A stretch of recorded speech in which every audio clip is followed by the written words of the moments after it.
Hi, my name is Abigail and I'm an early years practitioner. As an early years practitioner, I help young children learn. And one thing we all love to do is read stories. Today, I'm going to be signing the three billy goats Gruff and Makaton. Now, Makaton uses speech with signs and symbols to help people communicate. So maybe when listening to this story, you might pick up some new signs. Once upon a time, there were three goats. These goats were boy goats, and boy goats are called billy goats. And as their family name was Gruff, they were the three billy goats Gruff. The goats were quite greedy though, and loved to eat grass. They could eat it all day long. They loved its delicious smell and sweet, sweet taste. They would have it for breakfast, lunch, and tea, and if they were thirsty, they would drink water from the cool stream by the bridge. At night time, they would cuddle up together to keep warm and dream about all the scrumptious grass they would eat the next day. One morning, they got up for their breakfast and found there was no grass left.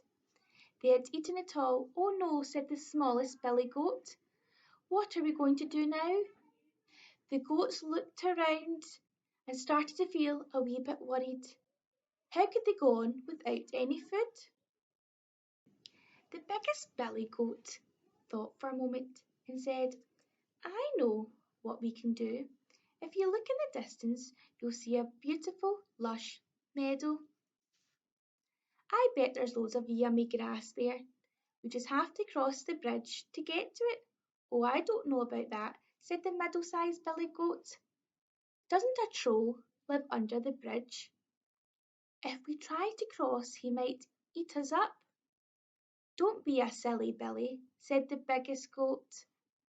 There's no trolls around here any more. Now what the three billy goats Gruff didn't know was that there was a troll living under the bridge. He was a horrid looking thing with a huge nose, massive feet, and warts all over his face. He smelled disgusting, and he would eat anyone that tried to cross the bridge. The goats had no choice though. They had to get to the green, green grass of their new home. The smallest billy goat went first. Trip, trap went his hooves on the old wooden bridge. Then all of a sudden the terrible troll appeared from under the bridge and roared, Who is that trip-trapping over my bridge? Oh, it's just little me, said the billy goat in a tiny voice. I just want to cross the bridge to get to the sweet meadow for some delicious grass. I'm so hungry. The troll looked at the goat with his disgusting red eyes and said, Well, I'm hungry too. I'm going to eat you all up. Oh, please don't, said the small goat. I won't taste very nice, as there's not much meat on me. Why don't you wait for my brother? He's much more meatier.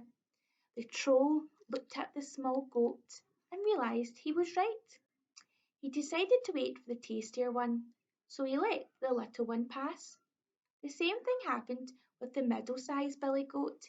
He told the troll to wait on his big brother, as he would be the tastiest goat of all. The biggest billy goat started over the bridge. Chip, chap went his hoofs on the wooden planks, and once again the terrible troll appeared. Who's that trip-trapping over my bridge? Oh, it's just me, said the billy goat in his big voice. I just want to cross the bridge to get to my brothers.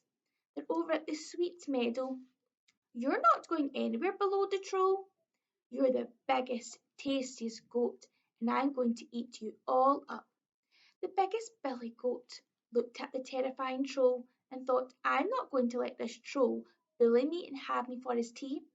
So he summoned up all his courage, and just when the troll was about to grab him with his big horrid hands, the billy goat put his head down and charged at him with his sharp horns, and tossed the troll high up in the air. Ah! Shouted the troll as he landed in the stream. The billy goat watched as the rushing water took the troll far away, and he was never seen again. When all the goats were united, they made a promise not to be so greedy in the future. They decided to only eat as much as they needed and to make sure that anyone could cross the bridge without fear. They spent the rest of their days in the lush meadow, drinking from the cool stream and eating the sweet, sweet grass. Thank you for listening to my story. Bye.